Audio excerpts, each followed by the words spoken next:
everything's been canceled. So I think basketball, football, I think wrestling. I mean, I think the fall and winter sports have all been canceled. So, wow. So how is that affecting the people that come on Sundays? Is it like, this is our breath of fresh air, we get out of the house, or are they just like it rolls off their back, or? Kind of both. Some people really look forward to it. I feel like the second wave stuff has started to settle in. So like, I don't know if it's just our area. I don't know if it's everywhere, but like, we have a lot of people that are like, stick it to the man, So like, so we've got people hopping online, the governor can never tell the church what to do. And I'm like, well, bro, you don't come anyway. Like, I mean, like the governor is not, the governor is not affecting your worship. I mean, like, you know what I mean? So, so we have a lot of that. I feel like, I get the emails, Pastor, I'm so glad the church is open. And I'm like, I wish you would come. I mean, like, so, and then we have a segment of people who probably shouldn't be there. We've got a couple people that just, it's like, hey, if you got this would be really serious. And it's probably, it might not be worth the risk. I'm not going to make that decision for you, but like, I don't, no, like, there's no judgment for not coming. Come to church and meet Jesus, or you really will meet Jesus. That's right. So, and then I feel like we have a core group that's like passionate and will be there. But I think the second wave talk is like we've seen more online of, hey, really wanted to be there today, but decided to stay home and stay safe and flatten the curve. And they're like, hey, all right, cool. So, so I feel like if we said, hey, we're going to take the next 3 weeks off, and like come back together on Christmas Eve, I think I'd have a lot of people who are mad about that decision, but my Sunday morning attendance doesn't necessarily reflect their anger. You know what I mean? So it's a weird scenario. So, and then on top of that, I don't want to be a super spreader, right? I don't want Redemption Church to end up in the news as, we have a big Sunday and it's like 24 cases went out from this place and everybody infected 10 people. And, so I don't know, but. Yeah, it's a no-win situation right now. It is. Everybody's in that boat. Yeah. Do you talk to any other church planters or anything in Illinois? Like, how's it going for them? Yeah, I think everybody's story is kind of the same. I've only talked to like legitimately two people who are like, our church is growing and we can't explain it. And I'm like, well, I'm like, I don't know. Well, how's that happening? They're like, we honestly don't know. Like, we can't explain it. But for the most part, everybody else is having that universal experience of attendance is down, but giving seems to be okay. Volunteers is way down. I mean, like, I know for us, like the idea of launching kids ministry again just seems hard. Like, do we even have enough volunteers to do it? Everybody's leaning into the virtual, but with mixed reviews. And, I think everybody had the big hits in the beginning. It was like, oh, look at Easter. And now it's like, 27 people watched. And I think my mom watched twice. You know what I mean? Like, so I think everybody's kind of in that same boat. I think that fatigue is starting to kick in. I was talking to some church planners the other day that, there's that idea, and I feel it too, of like, we can't do it as cool as them. You know what I mean? Like, we just don't have the tech or the bandwidth or that kind of stuff. I'm no Brian Tome over at Crossroads preaching on the water while he's surfing behind a boat. You know what I mean?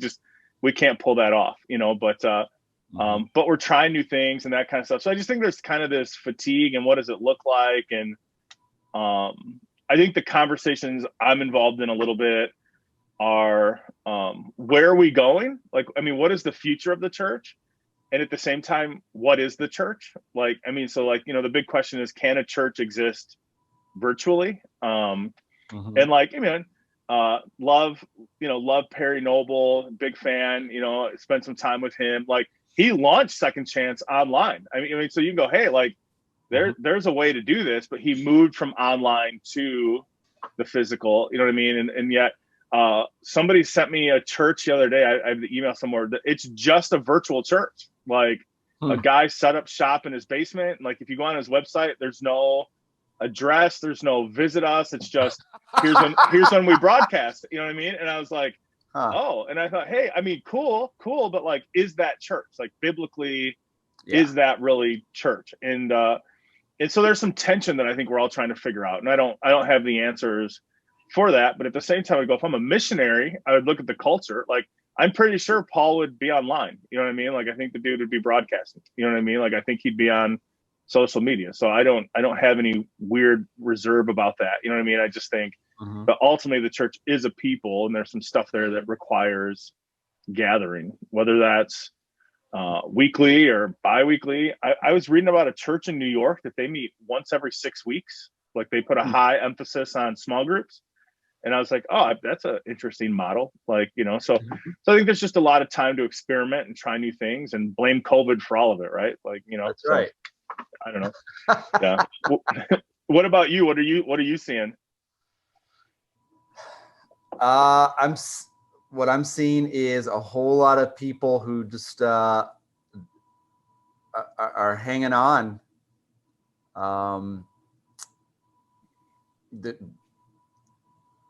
There doesn't seem to be any consensus on what the next 12 months looks like.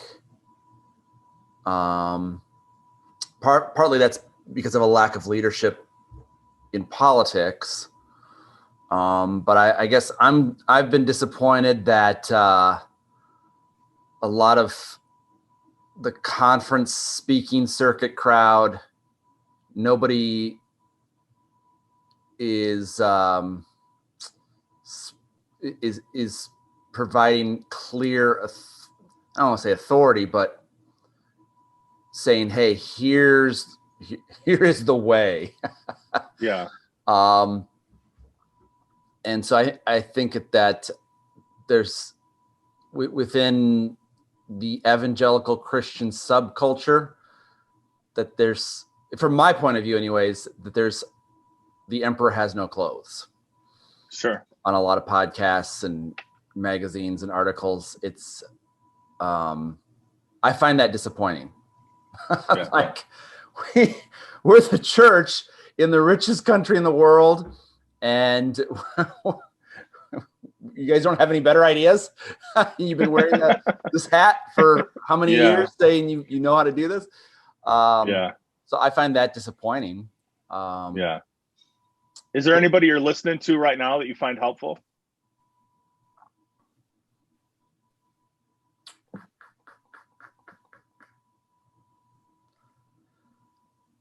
I don't know. I mean, I've been trying to listen to different things, but like I just started listening to the first 10 minutes of William Vanderbloemen or Vanderblamen. I don't know. Yeah. Whatever, however you say his name, he being interviewed by Carey Nieuwhof, and I had to turn it off after 10 minutes because both of them have nothing to offer. Yeah. Everything William Vanderbloemen, his predictions for 2021, at least in my context, we already experienced it here in 2020. So I'm like, you're behind. Sure. In my view, you're behind the curve, bro. You got nothing to do here. And Carey Nieuwhof, man, I appreciate that he gets guests in the room that maybe wouldn't normally. He's like the Christian Oprah, but I am just not a fan of his interview style. There's a fake modesty to him that just grates me weird. Yeah. And I just, maybe this is my own issue, but I have a hard time taking ministry advice from a guy who's not doing not doing ministry. You know, he says all the time, I switched from being the lead pastor role to the founding pastor role. Bro, we're all founding pastors. We're still serving people. Yeah.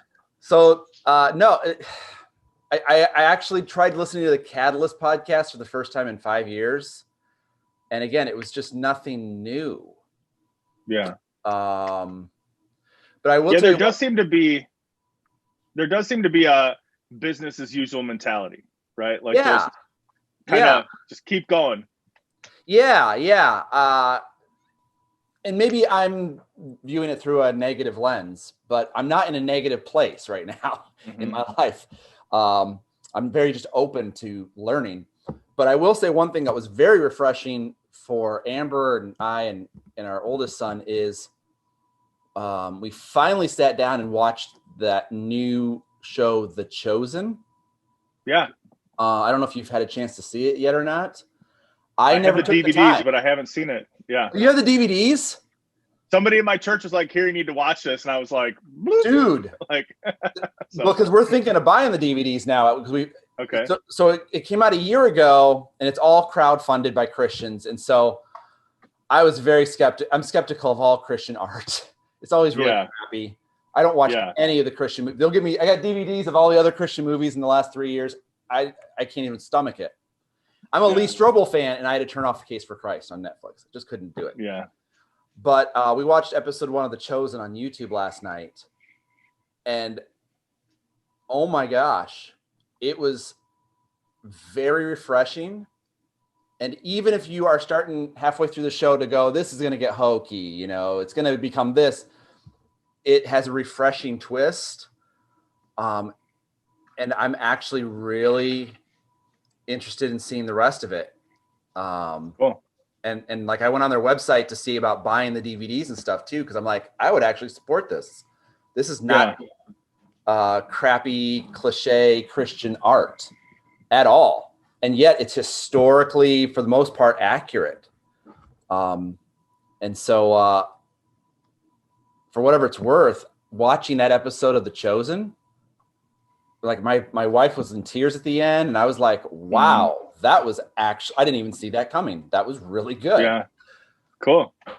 I'll have to check it out then, because I have it just sitting on my shelf. And I felt exactly like you. I'm like, I'm not going to watch it. It's going to be terrible. Like, you know. No. So then I made the mistake of going to The Chosen's YouTube page, and the director was like selling books. And I was like, oh, this is going to be really good, right? And after 45 minutes of him trying to sell me books, I was like, no, I can't watch this anymore. This is that's funny. Trying to fund his thing. So for whatever it's worth, The Chosen was refreshing. Yeah, I'll check it out. Cool. I hope it continues to be good though. Too much of Christian stuff is just, you know. Yeah, I agree. 100%. 20 years ago, I was totally into, like, oh yeah, DC Talk and Newsboys and stuff, but now I just feel like it's a machine.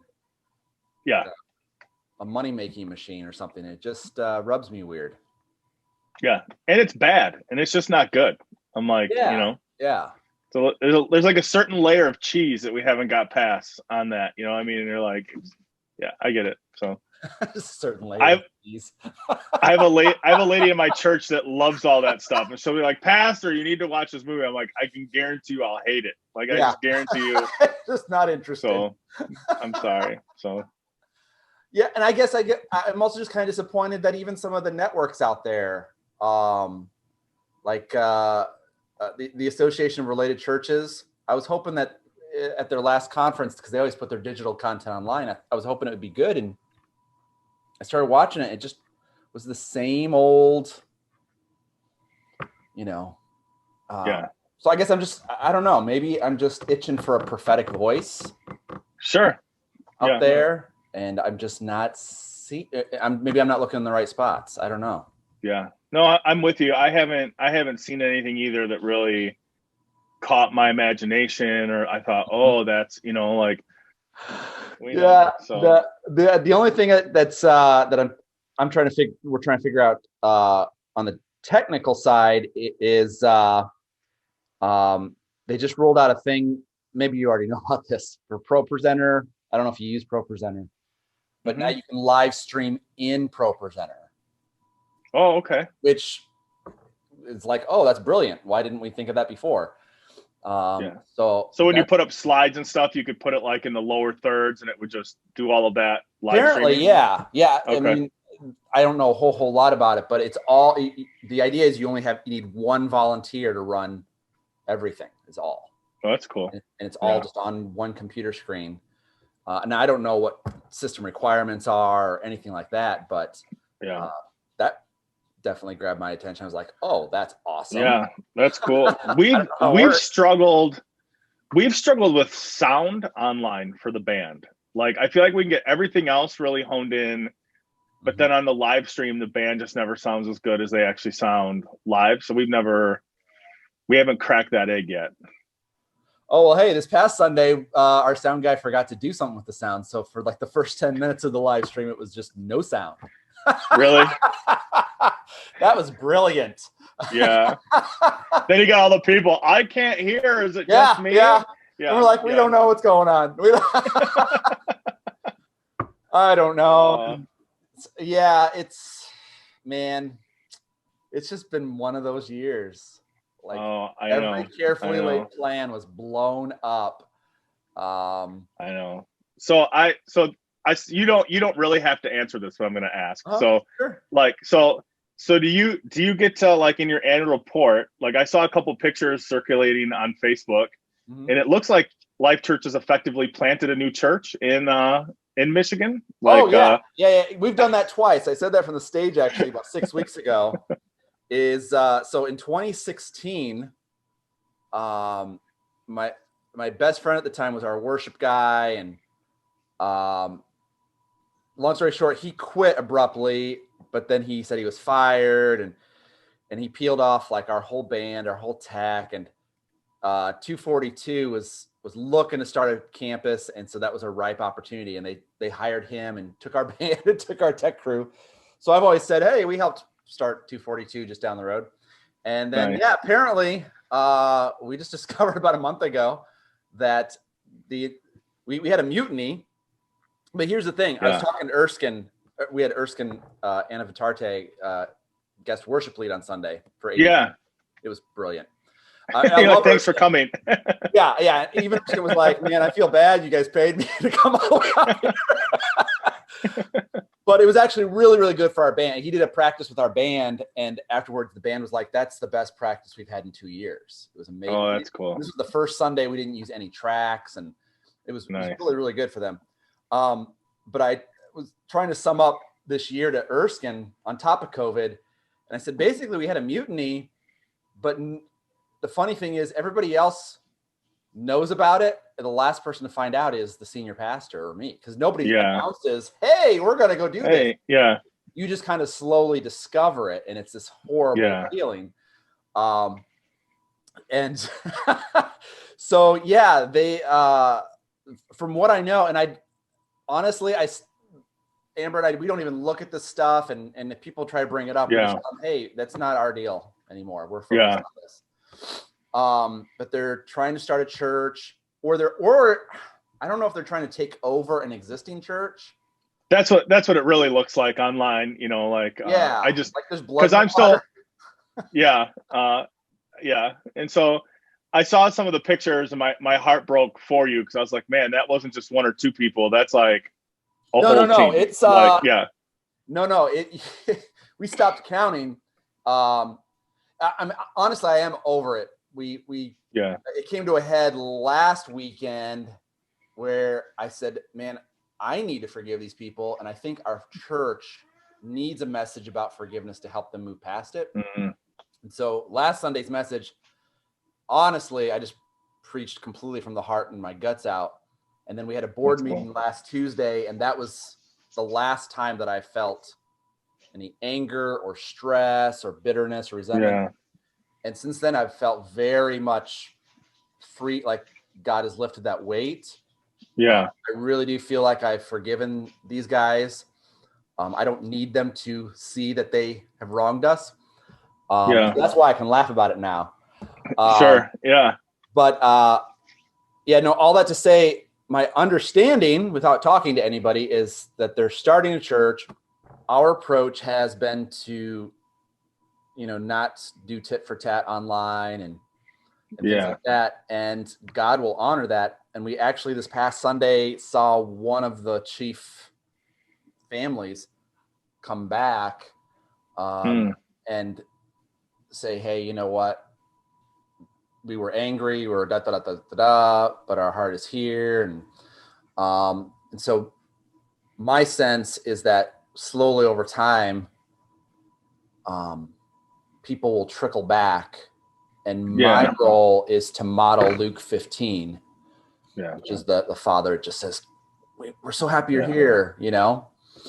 It's much more fun to do that than to be angry and bitter. And Well, and it's like we all know, you know, unhealthy people don't start healthy things. So it might look super attractional right now. Good, man. That's cool. Yeah. It's just been a crazy year. Well, you know, I mean, might as well just get it all out in 1 year, right? Just make 2020 the year, and then hopefully. Although I think I might just hunker in on New Year's this year. I mean, like, I don't know. I might just kind of peek out, you know, on the first to see where we're at and what's going on. Like, I know it's it's been nuts. But no. So what's going on with your podcast? What's the scoop on that?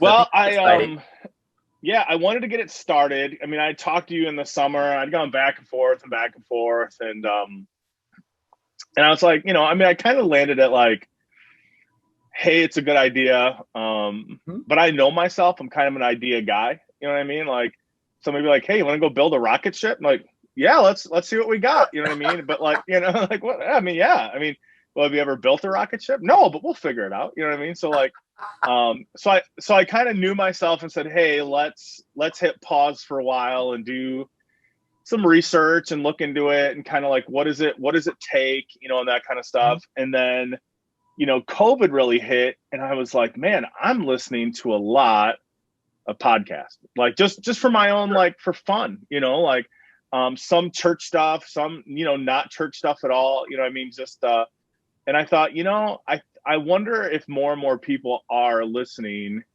to podcasts. And then kind of what we were talking about earlier is that, like, I just felt like it was kind of the same thing. I just felt like, you know, like in the church world anyway, it was kind of the same stuff. And I thought, man, like, I want to share maybe a different perspective of like, could we just have fun, have some conversations, but could we talk about the hard stuff? I mean, could we kind of talk about, you know, I had a mentor early on tell me that we should learn from people who walk with a limp, you know, that Jacob wrestled with God and man and prevailed, but because of his hip bone, he walked with a limp. And I think there's something to that, you know, that like, I think a lot of times we share the story of, you know, man, we got this, or this was amazing, and this was a blessing. And the reality is, it's like, we don't talk about the 3 years that led up to that. You know, we don't talk about being in the trench for a long time, or, hey, I got the building, or I got this, but now I have a mortgage bill to pay. And like, you know what I mean?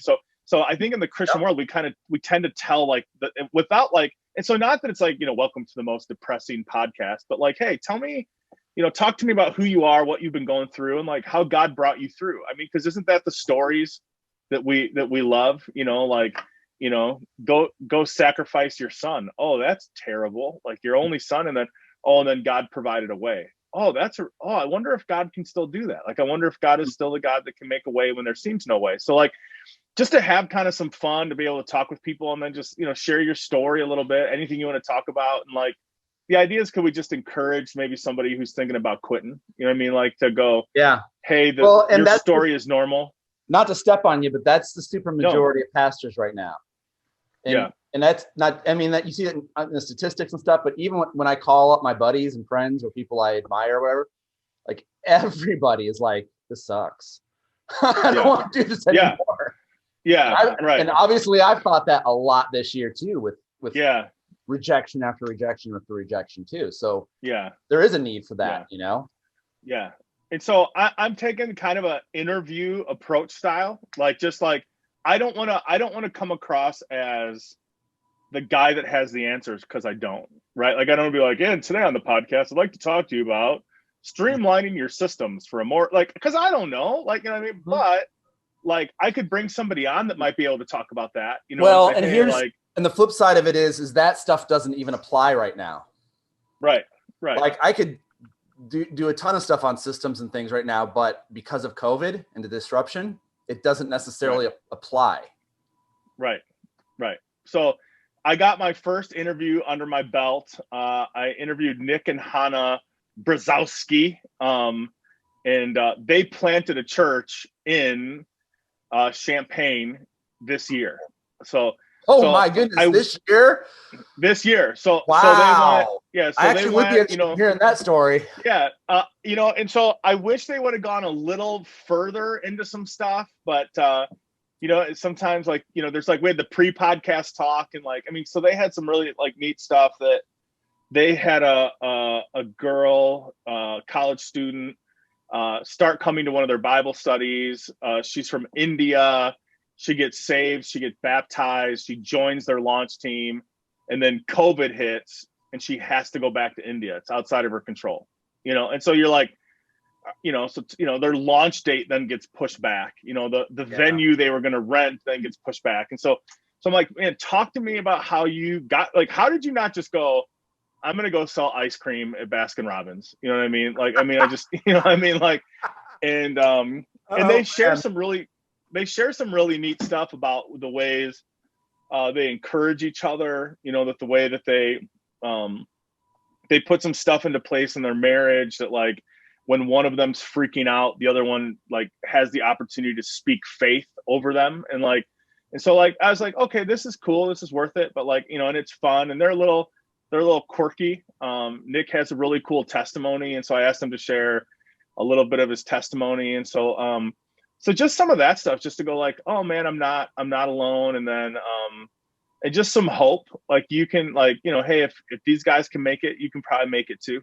You know what I mean? And, so that's the whole approach. That's as far as I have. I think for the sake of frequency and building and stuff, what I might do is from time to time do mini episodes where so I'm working on one right now about investments to think about for 2021 in your own life, but it's not churchy, right? I'm going to say, hey, I'm assuming you have a prayer life. I'm assuming that you're a pastor or a ministry leader. So you have a relationship with God, right? So I'm not going to spend a ton of time on that, but do you have a hobby? Do you have friends? How's your own health? You know what I mean? Let's not talk about New Year's resolutions. Let's talk about investments for the long haul. You know what I mean? And so here's maybe a couple things. So if I could do a 5-10 minute, just so it's not once a month, something's coming out, maybe twice a month, there's something to draw you in. I'm thinking through just a few of those things, and then just interviews. I mean, just conversations with people, where I'm not necessarily leading, but just go, hey man, let's talk. Hey, I think you're, so I'd love to get you on. We'll get it set up. And, I think you're a gritty guy. So let's just talk, hey man, so talk about this year. Tell me what you're excited about. Tell me what you're facing. And kind of the model has been then we finish up and go, hey, if there's anybody that's listening right now that's discouraged, what would you say to them? You know what I mean? And just give people an opportunity to encourage or maybe prophetically speak into people a little bit. And that's it. So about 40 minutes, 30 to 40 minutes of just conversation and stories. Have you published and that kind one of stuff. yet? Have you? Because I don't know, I'll check it out. No, I have. So I wanted to get, so what I wanted to do was get a couple deep before I started releasing them. So what I didn't want to do is record one and release that one. And I'll go, oh crap. I need to get something else set up so I can release the next one. So I have the first one done, and then I'm recording the second one this Thursday. So I'll have 2. So I think what I'm going to do is then once I get this one recorded, I think I'm going to release the first one. So that way, so then I always have one in the hopper, and then I need to get the third one recorded. So when I release the second one, I just so I'm kind of working ahead on it. So but I was going to wait till January, but I don't think I'm going to wait anymore. I think I'm going to get Nick and Hannah's out. So, I mean, you can even do it monthly or what you can do whatever you want. If you're interested, if you sent me the your graphic and link and stuff, I'd be happy to link it onto, because I'm rethinking. I always see when crazy stuff happens, I see opportunity, right? Yeah. Don't waste a good crisis. So one of them is how to be a better resource, how to be a better help to pastors and leaders. And so that would be really cool to be able to say, here's a couple different podcasts. Okay. Yeah. I'd be happy to do that. Sweet. I'll send you the stuff. Appreciate that. So, Yeah, and I'd love to get you on then, man. So anytime you can ask anything. You can ask me about. Yeah. You do a whole podcast on what do you do when everybody goes crazy. Well, I think that would be a great segue, right? It's like 2020, we all faced COVID, but on top of that, you faced, it's what you get for quote unquote success in ministry world. I mean, Jesus had the same thing. Anytime he was making progress, that's when they wanted to throw him off the mountain. And so one of our board members said that to me. He goes, "Well, dude, you were in Outreach magazine last year. Did you think Satan was just going to sit back and kick up his heels? No, he's going to try and take everybody from you. He's going to try and take you apart." So when you see it through the lens of the spiritual realm, it completely makes sense. Yeah, and I feel like that's the stuff they never told you in seminary, right? Like, I mean, that was like, no one ever tells you like, hey, people are going to come after you. Like, and like, we know, right? Ephesians 6, like our battle's not against flesh and blood. Yeah. But man, it feels like it's against flesh and blood. You know what I mean? And so like, no one ever everybody wants to be Stephen Furtick, but no one wants to fight that worship war. You know what I mean? Yeah. Like, and I think we all want to be up on the mountain, but we don't know the cost. And so, you know what? Here's the other thing I'm chewing on. You should just use this for your podcast. The other thing I'm chewing on lately, going back to my disappointment in Christian thought leaders right now. And I shouldn't make a blanket statement. There's a couple of voices, like Bob Goff's voice, I think is refreshing. And his podcast has actually been really, really helpful for me just to hear his voice. He's like the Mr. Rogers of Christianity.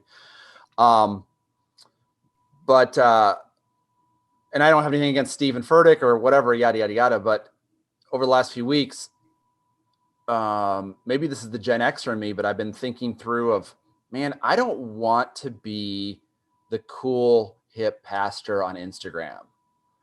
Yeah. I want to be helpful to people. I want to be encouraging, motivating, pointing people to Jesus. But I'm even rethinking, what does my social media platform look like? Sure. Because I don't want to become an idol or a celebrity pastor to somebody. Sure. And so even in the past month or so, I've been really praying about and rethinking, how can I advance the ball for the kingdom without advancing the ball on John Incorporated? Yeah. Because you see things like what happened with Carl Lentz a couple weeks ago at Hillsong. The enemy just scored a huge victory for Team Darkness on that one. Yeah. I don't want to be labeled. I think labels limit. Yeah, sure. And if anybody views me through that lens of, oh, you're just a celebrity, you're in it for yourself, that gave me pause of going, how can I change that? Maybe it's the perception. How can I change that perception? Sure. It's not my heart. Yeah. I could really give a rip about that stuff. I don't want to be famous online. I want to be famous in my house. My kids. So that's something I'm wrestling with right now too. That's cool. Yeah. I think that's good. And I don't have any answers for that. But I went on a pastor's retreat in November, with a couple guys, and it was super like. I mean, I kid you not, it sounds like an exaggeration, but it was two guys that I really respected. There was an opportunity to go on a retreat in the mountains of Colorado in one of the pastor's cabin. So you reserved your spot, and then you literally got an email that was like, get to the Denver airport, a white van will pick you up, take you into the mountains. No, that's not weird and crazy. Yeah. There's no Wi-Fi, no cell phone reception, and we built bunk beds in the basement. And I was like, I don't know if I want to go on this anymore. You know what I mean? But like, this sounds scary, but we spent time together, and like, one of the things that the guys said, like, was they talked about that both of them had sacrificed their family for ministry, and they wish they would have never, with tears in their eyes. And so they were kind of talking about like some goals that they had made, or like resolutions for their own lives. And, it was super clarifying. One of the guys was like, at the end of the day, it'll just be me and my wife. And so like, I need to invest in that. Like, cause one day the church will let me go or I'll retire. And I want to have a great marriage, like when that happens, and he talked about,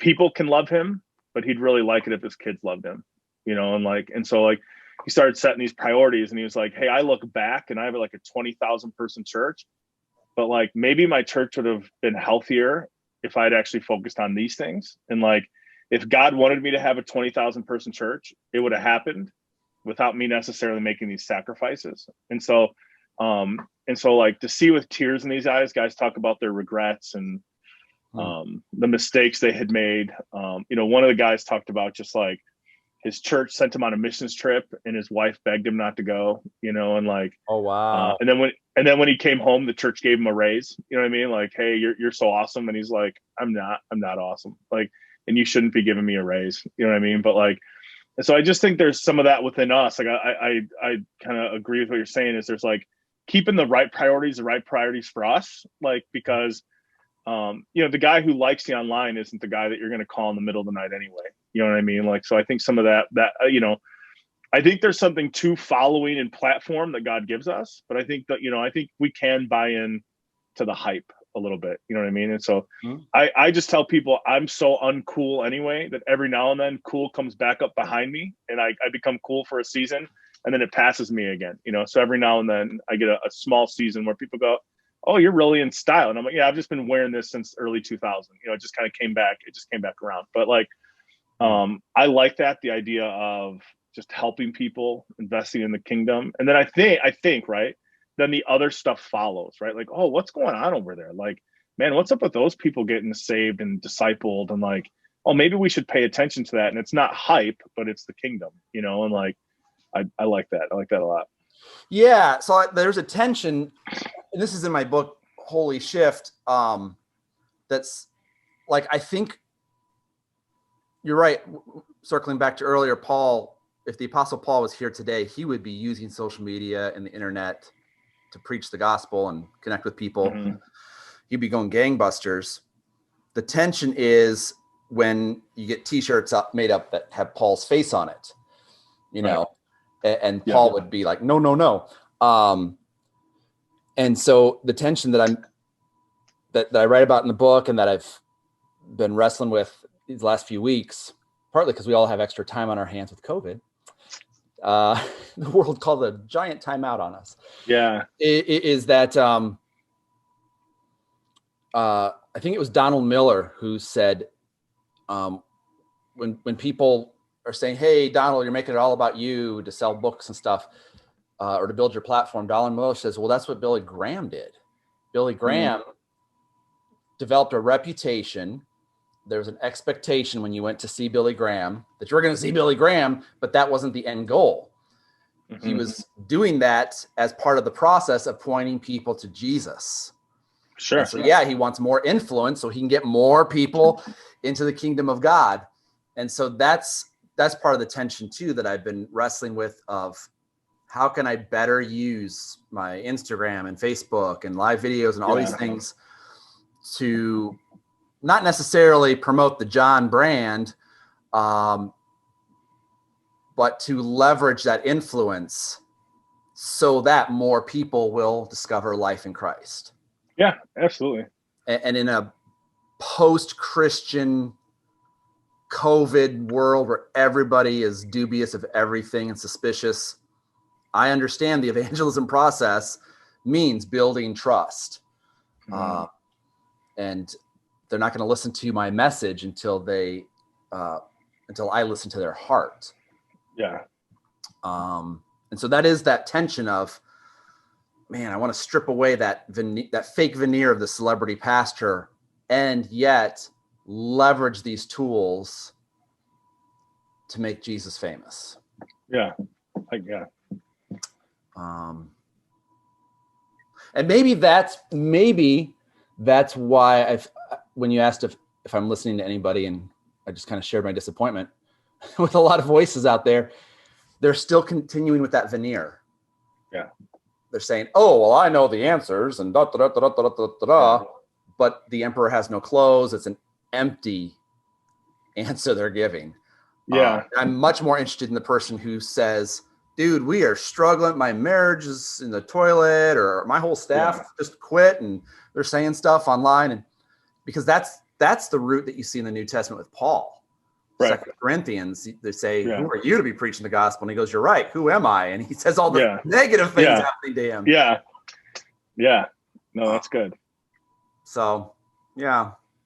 Yeah, and I think we get caught up on that, right? We're all looking for the quick solution, the answer, and that kind of stuff. Like, hey, I mean, right? If somebody said, "Hey, I have the 3 steps, to get through COVID," I'd be like, "And where do I sign up?" Right? Like, just give me those 3 steps. And yet, there's something about just staying faithful, trusting the Lord, being innovative, and and so hoping to encourage some people in that. Like, hey, man, just stay the course. You know what I mean? Like, and man, I think, you hit on this earlier, is we don't, I mean, outside of Billy Graham, right? Like what one of our heroes, quote unquote, has finished well, you know what I mean? And they haven't. I mean, we thought we had joke. We thought we had, Ravi, and then after he dies, it turns out he owned a massage parlor. I mean, you just go like, oh, I know. And you're just going like, hey, Bill man. Hybels, man. For me, it was Bill Hybels, because I came up in youth ministry in 2000, 2001, and that's when he was pumping out leadership books every year. Yeah. They were, on the front end caps of every Lifeway Christian bookstore. Yeah. And hitting 20 years in ministry this month, I look at all my friends who started out in ministry and all the people I looked up to, and all of them are out of ministry, or they've completely, gone in a different direction. And it's just like, that's why Paul keeps talking about finishing well. That's why if I were to grab a Bible, is in 2 Timothy, he says, everybody's deserted me. Yeah, right. Google that real quick. Yeah. He says, I'm the only one left. We were just talking about Jeremiah on Sunday, the weeping prophet. I mean, he's just rejected by all the other prophets. All the kings hate him. He has to do weird things like bury underwear in the ground in Babylon, and then 5 months later hold it up and say, this is what God thinks of you. Let's see. Paul says in 2 Timothy 4, verse 6, I'm being poured out like a drink offering. So I'm being squeezed out. I fought the good fight. And then he says in verse 16, here it is, 2 Timothy 4:16. At my first defense, no one came to my support. Everyone deserted me. May it not be held against them. Wow. But the Lord stood at my side and gave me strength, so that through me, the message might be fully proclaimed and all the Gentiles might hear it. And I was delivered from the lion's mouth. So at the end of his life, and there's only a couple of verses left, and then that's it. Then Paul disappears from history. He says at the end, I'm lonely. There's nobody here. They all deserted me. May God not hold it against them. Yeah. And that's been 2020 for my wife and I. Yeah. You're isolated from everyone because of COVID. So you feel lonely and depressed. And then you have folks that you love and you poured your heart into who get a weird perception of you, and they take off. And but that's Paul. Yeah. That's a good word. And he was delivered from the lion's mouth. That's right. Which is both literal and spiritual. Roman history, they would have thrown you to the lions. And then spiritually, Peter says that our enemy prowls like a lion. Yeah.